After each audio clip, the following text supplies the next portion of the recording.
l'idée de Yumiam, elle est partie d'une vraie expérience concrète. J'habitais en Argentine pendant que je faisais mes études, et dans la famille d'accueil dans laquelle je vivais, en fait, le père de famille était cuisinier, et donc il m'avait appris tout un tas de recettes locales. Et à un moment donné, j'ai cherché à les partager avec des amis en France, et en fait, je suis allé sur un des grands sites que je connaissais à l'époque, et j'ai trouvé l'expérience super fastidieuse. Je me suis rendu compte que le résultat que j'allais obtenir n'était pas vraiment gratifiant, pas très appétissant, ce qui est dommage quand même pour une recette. Et du coup voilà, j'ai buté là-dessus. Quand il est arrivé avec cette idée de révolutionner la manière dont on partage des recettes de cuisine, pour moi ça fait tilt, d'autant plus que je travaillais à l'époque à Londres dans un cabinet, dans un fonds d'investissement. Donc je voyais passer toute la journée des idées de start-up, toutes plus cool les unes que les autres. Et ça m'a vraiment frappé à ce moment-là. Quand il est venu me chercher avec l'idée du Yumiam, je me suis dit, mais c'est du génie, franchement, il faut le faire.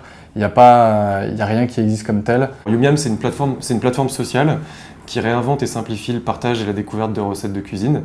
Et ça se fait en fait grâce à un nouveau format de recettes qui est à la fois facile à publier, facile à suivre parce qu'il est visuel, étape par étape, optimisé vraiment pour la pratique de la cuisine et partageable n'importe où sur le web. Je vais pas vous faire l'épisode du garage, mais en vrai on n'en est pas loin. On a commencé tous les deux avec Théo chez nous tout simplement, et avec une idée ultra forte, c'est que on avait beau être des super potes, on avait besoin d'une troisième personne, une troisième jambe, un troisième pilier sur lequel s'appuyer pour monter Yumiam, et c'était Anthony. Donc il fallait trouver Anthony, notre associé technique. Alors imaginez deux jeunes mecs qui sortent d'école de commerce, qui ont une idée de site internet ou d'application, on n'était pas les seuls. Donc du coup on a vraiment écumé tout notre réseau, on a fait toutes les écoles d'info de France et de Navarre, et finalement on a trouvé Anto. Le feeling est super bien passé dès le début et assez vite on s'est entendu pour s'associer. On a pris un café ensemble qui devait durer une dizaine de minutes, une vingtaine de minutes pour voir si ça matchait. Et au final, on est resté 3-4 heures dans ce bar à discuter et à refaire un petit peu tout le projet. Et très rapidement, on s'est rendu compte que en fait, leur projet me donnait beaucoup d'idées et toutes les idées que j'avais à ce moment-là correspondaient à ce qu'ils voulaient. Donc on était vraiment sur la même longueur d'onde. Et c'est comme ça que ça s'est fait en fait. Très simplement, on s'est dit, ça a été presque une évidence. On s'est dit, il faut qu'on travaille ensemble. Les 40 premiers utilisateurs de Yumiam, c'était des étudiants de l'Institut Paul Bocuse à Lyon.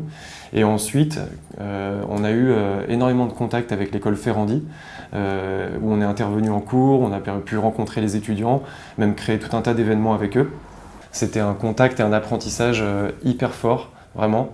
Et c'est ce qui fait aussi que dès le début, on a eu le bon équilibre entre techno et communauté, parce qu'on ne voulait pas simplement développer une technologie avec tous les aspects innovants qu'on a aujourd'hui, mais on voulait vraiment qu'elle soit adressée à chaque phase de son développement à une communauté qui l'utilise réellement et qui en tire vraiment de la valeur, quoi.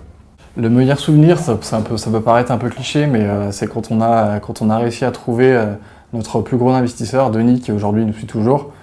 Et je me rappellerai toujours, au début on devait le voir vraiment rien de certain, et finalement à la fin du rendez-vous il était tellement emballé par notre projet qu'il nous a dit et si je vous disais que votre levée de fonds était terminée? Alors nous on était là comme ça avec nos yeux, on a trouvé ça incroyable parce que voilà, pour nous lever des fonds on en parlait depuis des mois et on croyait que c'était un rêve qui était complètement inaccessible. C'est clair que quand l'appli, à peine après son lancement, a été élue meilleure appli du mois de juillet sur l'App Store, alors qu'on s'y attendait pas du tout, ça a été une super marque de reconnaissance. Et franchement, toute l'équipe était super fière pour le travail accompli. Et on a vu en même temps la courbe de croissance d'utilisateurs grimper à fond. Et on a reçu plein de mails hyper touchants de gens qui nous disaient qu'ils trouvaient vraiment que notre approche était cool et qu'elle leur apportait de la valeur, qu'elle simplifiait leur quotidien culinaire. Donc ça, c'était vraiment des moments forts.